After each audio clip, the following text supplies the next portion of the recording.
may know by now that plans for the billion-dollar Apple campus in RTP have been delayed. But the company says it is still committed to the triangle.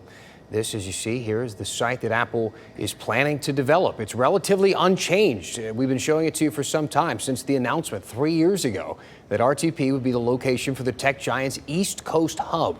The original plan was for Apple to invest more than $1 billion in the state by 2032. But after a review of its real estate, Apple apparently is delaying the project by up to 4 years. We talked to John Boyd, who specializes in business relocation. He said Apple is making moves like this all over the country. Apple recently located a new 45,000 square foot office facility in Coral Gables. That represents the largest office deal in Greater Miami this year. So it's a company making strategic decisions. But, given a project of this size, it really shouldn't come as a shock that it's reevaluating, real-time market changes.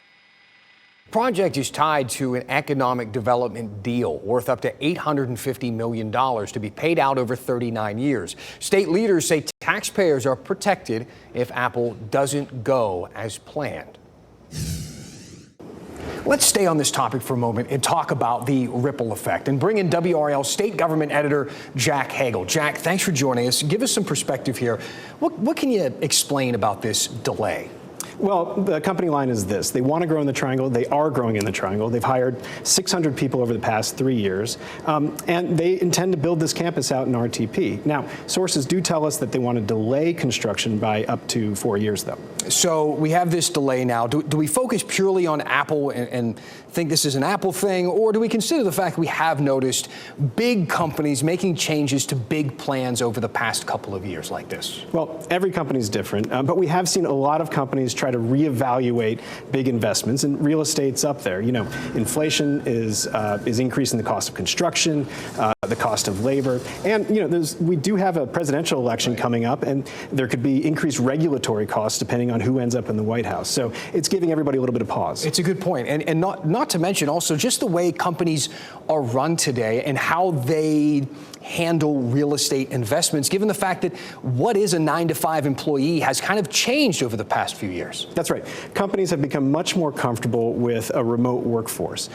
People working from far-flung places, or even working hybrid, working sometimes in the office or away. And that's caused them to kind of reevaluate the real estate. One thing we have heard is that Apple was reevaluating its real estate before it decided to sort of pump the brakes here.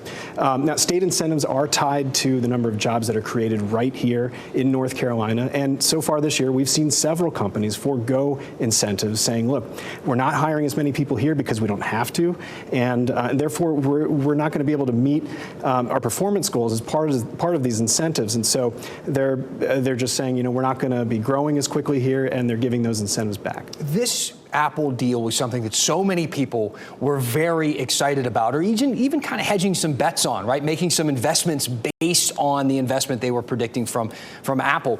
At this point, though, 4 years of pause could make you a little nervous. Have you gotten a sense that there's any panic out there?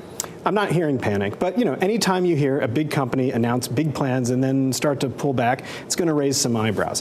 One thing that we are hearing, though, is that North Carolina is probably in a pretty good spot. I talked to one real estate consultant. They told me that even if Apple pulls back or even pulls out, and we have no indication that that's the case, that North Carolina is still sitting in good shape. He pointed to yesterday's announcement by Novo Nordisk, a $4.1 billion announcement, 1,000 jobs in Johnson County, as sort of exhibit A. And he says there are a lot of projects like that that are in the pipeline. Companies want to come to North Carolina. Good big picture stuff. Good perspective. Jack, thank you so much. You can find our extensive coverage on this project, and you can count on us to follow everything as it plays out into the future on our website, WRAL.com.